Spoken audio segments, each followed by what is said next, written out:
AFC East. I got it. Who's under pressure in the AFC East? All right, yeah, let's just get to it. Mike McDaniel, under pressure, AFC East. And he should be, right? Because we keep hearing culture change. And then by all accounts, they go to Detroit and they just get waxed in a joint practice, which reading the tweets from both the Miami reporters and the Detroit reporters that day was so interesting because they were both saying the same thing. And then, Miami did a little bit better the next day against Detroit. But yeah, we think of Detroit as one of the class teams in the league, but Miami should be better.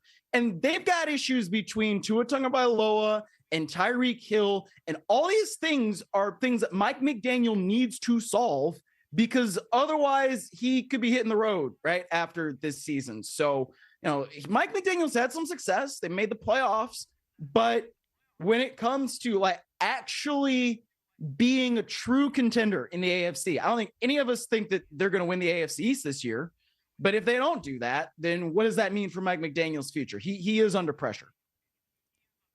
Yeah, culture change at some point becomes coaching change. And yep. I don't know that the effort to change the culture is having an impact. And look, related, I'll have a pick in a second, but related to that, Tua Tagovailoa is under a lot of pressure too, because if this fails and McDaniel's gone, they're committed financially, need to do something different. No offense, This is the way it works. We just need to do something different. So you're right. And those two are tied together. They are. In both cities, different reasons, but they're tied together. Okay, AFC North, who's under pressure there? I think it's Zach Taylor because you had a season last year where your quarterback was playing at an MVP level. Your wide receiver was playing at an offensive player of the year level. And you had all these things smack of a desperation to get to the playoffs and win a playoff game for the first time since the 2016 season. And Mike Tomlin is the perceived mad scientist of all of it.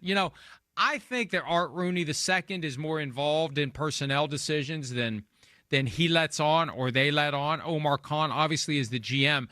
But Mike Tomlin is the face of the team. He's the guy that is going to be blamed if this doesn't work. If this Aaron Rodgers thing is a disaster, we're not going to blame Aaron Rodgers. We're going to blame the guy that brought Aaron Rodgers to town, the guy that assumed the Travis Kelce on a knee with the $550,000 ring position and waited 2 months for an answer.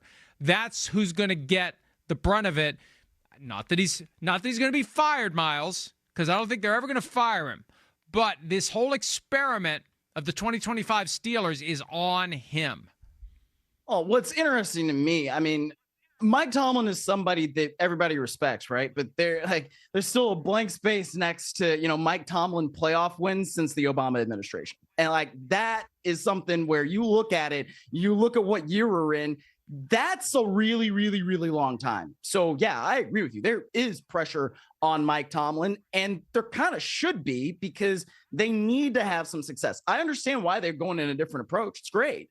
You can only do things so many times before you figure out you need to do something a little different. So I'm interested to see how this ends up. I think the Steelers will certainly be competitive, but they need to win a playoff game. All right, before we get back to the under pressure AFC edition, I misspoke.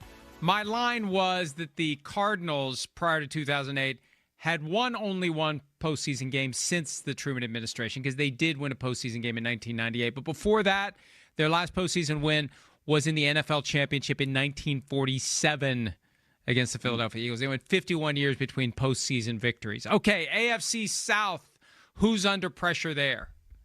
To me, it is Trevor Lawrence, even though it's very, cost prohibitive for the Jaguars to move on from Trevor Lawrence. This is where he needs to step it up, right? And, I think when he had Doug Peterson that first year and, they do better, and then they did get a playoff win over the Chargers when they blew a huge lead. But, there's always been something with Trevor Lawrence where you're like, okay, he could be this, but he seems to be that. And I think it's time to get over that, right? Liam Cohen did really, really, really good work with Baker Mayfield in Tampa Bay last year. That's part of why the Jaguars were like, yeah, Trent Baalke, hit the road, Jack. We really need Liam Cohen and he don't want to work with you. So we're going to do that instead. and bring in James Gladstone. And I think it makes a lot of sense when you see the kind of production that Liam Cohen has gotten out of quarterbacks. But I don't know what to think about Trevor Lawrence. And this is the year where I think we're going to really start kind of either considering him like, all right, you're one of the quarterbacks that we believe is a franchise quarterback, or maybe you're not, because at a certain point, you've got to get it going. Hey, Myles, once you get the coach and the GM blown out, like at some point it sticks to the quarterback. Yeah. Like if Trevor Lawrence had played better last year, they wouldn't have fired the coach and the GM. They would have remained with the status quo. And every coach wants his own quarterback. So I think Liam Cohen's going to be looking very carefully. Is Trevor Lawrence my guy or is he not my guy?